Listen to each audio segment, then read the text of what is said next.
Oh là là, le Panathinaikos face à l'Olympique de Marseille. C'était dégueulasse. Salut à tous, c'est Kovek. On se retrouve pour le débrief de ce match entre le Panathinaikos versus l'Olympique de Marseille. Je vais dire le Pana, voilà, parce que je sais pas le prononcer le nom de cette équipe, je la connais pas. Avec tout le respect, on va parler des sujets de ce débrief. Merci l'arbitre, hein, ils peuvent dire les supporters du Pana, voilà, pour commencer. Voilà, alors leur victoire n'est pas déméritée, mais voilà, beaucoup de sévérité de l'arbitre qui ont été vraiment très douteuses et à revoir, vraiment à revoir. Que c'est frustrant pour l'Olympique de Marseille qui s'incline du coup 1-0 face au Panathinaikos. Le plus important c'est au Vélodrome, le plus important c'est ce qui va se passer dans 6 jours en terre marseillaise au Vélodrome dans 6 jours. Mais voilà, on va commencer par parler des joueurs, on va parler d'Aubameyang qui a été dégueulasse. Sur 2 ballons, il en a perdu 3. Déjà, je commence direct, les amis. Sur 2 ballons, il en perd 3. Voilà, les deux seules occasions qu'il a eues, c'était un décalage pour Lodi sur le côté gauche, contrôle de haut but. Un très bon contrôle pour décaler une passe d'Ismail Assar qui était hors jeu. Et ensuite, la tête qui passe largement au-dessus. Voilà pour les grosses occasions d'Aubameyang. C'est tout ce qu'il a fait dans le match. Maintenant, on va parler un petit peu des joueurs un par un, les amis, tout simplement. On va parler des statistiques de ce match. Avec 68% de possession pour le Panathinaikos, on s'est fait bouffer. On s'est fait bouffer, ils ont été agressifs d'une manière incroyable. L'agressivité était incroyable de leur côté. Et pourtant, moi, je comprends pas. Quelle est cette logique? On a pris 4 cartons jaunes, dont un rouge. Donc, un carton jaune... 2 cartons jaunes pour Kondogbia, on rappelle, qui a été exclu. On a pris du coup 4 cartons jaunes, dont un rouge. Et eux, ils ont pris que 2 cartons jaunes et ils nous ont bouffé niveau agressivité. Ils ont récupéré tous les ballons. Et nous, qu'est-ce qu'on a fait? Bah, on s'est laissé faire. On s'est laissé faire, on a été faible, on a été nul. On n'a pas été rapide, on a été lent.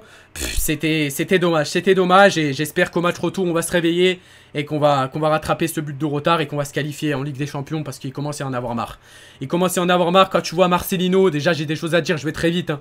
Quand tu vois Marcelino qui sort, je sais pas si vous avez vu le match, hein, mais qui sort, je pense que vous l'avez vu, qui sort Aubameyang pour entrer Mbemba.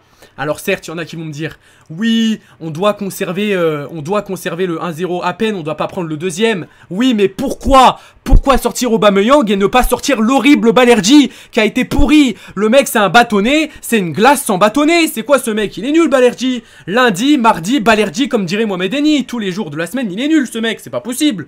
Balerdi, les gars, c'est quoi ce mec? À Dortmund, il m'a massé les pieds à Haaland, c'est pas possible. Non, moi, j'en peux plus, les gars, de ce mec. Il est trop nul. Il est trop nul, il est claqué au sol, il est claquax. Il est claquax. Vous pouvez me dire qu'il a fait un bon match, il a pris 2 ballons, etc. Arrêtez avec vos langues de bois. À chaque fois que je fais des débriefs, ça me dit dans les commentaires, t'es méchant avec Balerdi, je suis méchant avec personne. Au bout d'un moment, faut dire la vérité, Balerdi a été nul. Et un match, c'est un match. Et je dis la vérité dans ce débrief, y'a que la vérité qui compte. Un match, c'est un match. On a perdu ce match à l'extérieur, on s'est fait dominer, on n'a pas été agressif. Je m'énerve que maintenant, même à la fin du live, j'étais pas autant énervé. On a été nuls.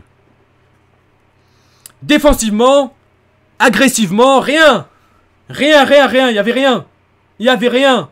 En première mi-temps, les 45 premières minutes, on faisait quoi? 3 passes, on perdait le ballon. On perdait le ballon pour 3 passes. 3 passes, on n'arrivait pas à aligner 3 passes. En seconde période, on a fait quoi? On a allé de l'avant, on n'a pas réussi à cadrer une frappe. Vous trouvez ça normal, vous? Qu'on a à l'extérieur ou quoi? Oui, il y aura un match au Vélodrome, etc. Faut faire attention, les gars. Au Vélodrome, on était pourris la saison dernière.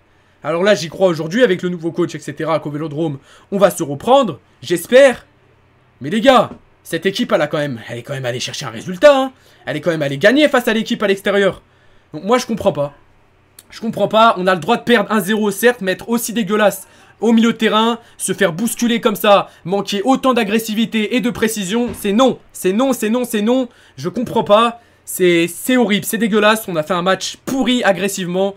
Voilà, je sais même plus parler d'ailleurs, agressivement. Bref, vous m'avez compris, les gars. Et voilà, fallait que je vide mon sac, fallait que je vide mon cerveau. Je pouvais pas rester comme ça, les amis, c'est pas possible. Au bout d'un moment, c'est pas possible. Il y a des choses à dire. Ismail Assar a été fantomatique également. On l'a pas trop vu, on l'a pas trop vu. Et je vais m'arrêter là dans ce débrief parce que ça va partir en zouille, ça va partir en cacahuète, les gars. C'est trop. C'est vraiment trop. Gigot a fait son match.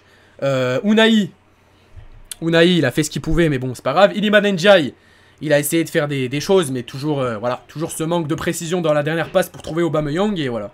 Je vais m'arrêter là, les amis. À demain pour la vidéo du jour. Et on se retrouvera, du coup, dans 3 jours pour le prochain live. C'était Kovek. Prenez soin de vous et ciao, ciao.